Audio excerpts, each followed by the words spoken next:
Hello, hello, hello, and welcome to SpinOff Games, where we talk about all the weird, forgotten games that happen to fall off the family trees of other much more successful media franchises. In recent years, it's hard to find someone who hasn't at least heard of the indie horror series Five Nights at Freddy's.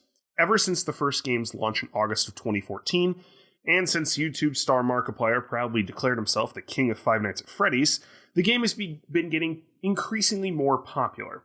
It's made its way into everywhere from Barnes & Noble to Walmart, and even has a much larger big studio game coming. There's even a movie in the works. But what about the weird, cutesy spin-off that popped up a couple of years after the original release? That's what we're going to talk about today, FNAF World. Before we get into the strange world of this game, let's go over the main series briefly so we have a point of reference. As I mentioned, the original Five Nights at Freddy's came out on August 8th, 2014. It saw you taking the position of a night guard at the children's restaurant Freddy Fazbear's. Right off the bat, you are warned by your predecessor through pre-recorded messages that the animatronic entertainment band, consisting of Freddy Fazbear, Bonnie the Bunny, and Chica the Chicken, get a bit twitchy at night. They're left in a free roam mode in order to prevent joint lockup, and you should be careful to not let them in the room with you. There's also a fourth animatronic named Foxy the Pirate, who's currently out of order. Surprise, surprise, these animatronics are a tad murderous, and if they catch you, they will shove you into a suit, which will very much kill you. The rest of the games run along the same course, at least for a while. FNAF 2 sees you actually in a prequel to the first game, leading up to the infamous Bite of 87. I could spend an entire video exploring the lore of this series, which is something I'm happy to do, but this isn't the time. FNAF 3 takes place in present day, where you deal with the true villain of the series, a twisted zombie inside an animatronic suit named Springtrap, who is responsible for the deaths of several children while he was alive. FNAF 4 sees you in a nightmarish scenario as a child defending his bedroom from evil nightmare versions of the animatronics. After that, we have Five Nights at Freddy's sister location, which really tosses the plot into turmoil. There are a couple more games after that, mostly free like Freddy Fazbear's Pizza Simulator and Ultimate Custom Night. Finally, a more recent VR remake of the original games came out and capped off some interesting story bits. But it's between FNAF 4 and Sister Location that the subject for today's episode arrived. FNAF World launched on January 21st of 2016 with some pretty heavy backlash. We'll cover over what in just a minute. The game was re-released and completely free on February 8th of the same year, just a couple of weeks later, and a final update came out on May 13th of 2016, which added some fun aftergame that we'll also discuss here soon. FNAF World takes all of your favorite possessed animatronics and makes them what they've never been before. Cute. This entire game takes place in a cute world filled with strange monsters, and is built around pretty traditional RPG elements. You walk around on the overworld and try to figure out how to get through different areas while battling randomly encountered monsters. Your team can be constructed out of characters from throughout the entire series, which you collect randomly in a challenger approaching Smash Brothers kind of style, where you have to defeat them to earn them on your team. Each character has 3 different moves that have various effects, from damage and debuff to healing and buffs. Moves are battled in real time, too. This isn't exactly turn-based. The enemy will constantly attack you, and you sort of just have to click your move to attack whenever your character becomes ready. This was actually one of the initial complaints about the game, too. Originally at launch, the game had no descriptions as to what your attacks were actually doing. You just kind of had to guess. But as you can see now, descriptions have been added. Unfortunately, there's still no way to view effects outside of battle, so you kind of just have to read fast to find out what you want to hit. In the menu, you can read the name of your character's attack, but that's about it. Stronger versions of the characters will have upgraded versions of the moves, so changing them out often is usually the best.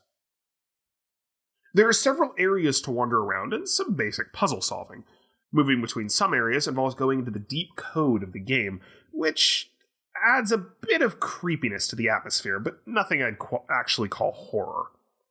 None of this game reinvents the RPG genre, I'll be perfectly clear about that. It just takes characters you either love or hate and puts them into a new setting. After being updated in May, the game adds some really cool post-game content, like mini-games and a new final boss. The mini-games range from a ridiculous Metroid-esque game called FNAF 57, Freddy in Space, to a garbage horror game called Foxy.exe. I actually really appreciate these games, though, because they're very tongue-in-cheek. The series creator was definitely ribbing himself and taking online criticism to heart with these. The other minigames include a game called Foxy Fighters, which was the first element of any voice acting in the series, along with a couple of the other brief lines in the other minigames. The other is a punishingly violent rage game called Chica's Magic Rainbow. The rainbow, coincidentally, is also the new final boss of the game, which, I'll be perfectly honest, I've never actually managed to beat because she's impossible. About my only complaint on the actual gameplay of this game is the loading screens. Every time you enter a shop, open your party menu, your equip menu, or just about anything else, the game has a loading screen when you exit to bring you back in. It can be a little frustrating and time-consuming, but at least there's some funny quips about the characters to enjoy on them. Now, in terms of story, it's surprisingly not too bad, if a little simplistic. The player is tasked with solving what is wrong with this cutesy world after something happened on the flip side. This is one of the only references that I can find to the main series, as if this is some sort of other dimension off of the main world. There's more to the story, though, if you wait long enough while talking to your guide, Fredbear. The facade will crack and you'll discover hints on how to face the real finale of the game. It leads to a couple different endings. One where you fight the security bot, as intended, and the other where you face the avatar of the game's creator, Scott Cawthon. Regardless of which path you choose, the story doesn't change a whole lot, just the ending dialogue, really, but it leads to some neat extra challenges if you go for the true fight. After the May update, there are small references to Sister Location, which had not yet come out at the time, but that's about it for the added lore. There are other small tidbits, but nothing substantial. If you expect this game to solve the mysteries of the main series for you, you're going to be disappointed.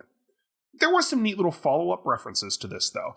During Foxy Fighter, there's a point where, well, this happens. Bingo! Got him! You won't get tired of my voice, will you? You won't get tired of my voice, will you? You won't get tired of my voice, will you? You won't get tired of my voice, will you? You won't get tired of my voice, will you? You won't get tired of my voice, will you? I won't get tired of my voice, will you? Then, during Ultimate Custom Night, where you face literally everything from the entire series, this can also happen. You won't get tired of my voice, will you? It's a neat little callback that you're only really going to get if you play this ridiculous little RPG. So is it worth playing? Honestly, that depends on you, the player. First off, this game is totally free, so that does make a difference. You aren't losing anything by trying it. If you're a fan of the Five Nights at Freddy's series, then you'll probably end up enjoying this. It's just a fun little romp to spend some time with those characters when they aren't actively plotting your demise. On the other hand, if you're looking for an RPG to play, you're probably better off looking elsewhere. This game doesn't really reinvent the genre, and there's certainly games that do it better. This truly is a game made for the fans, which, I can really appreciate.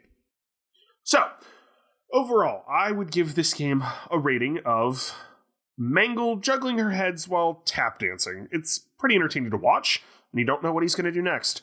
But it's going to be most enjoyable if you're already a fan of the content and know what's happening. So, thanks for joining us here on SpinOff Games. If you have any idea of a weird or lesser-known game you think we should explore next, let us know in the comments below, and thank you for watching.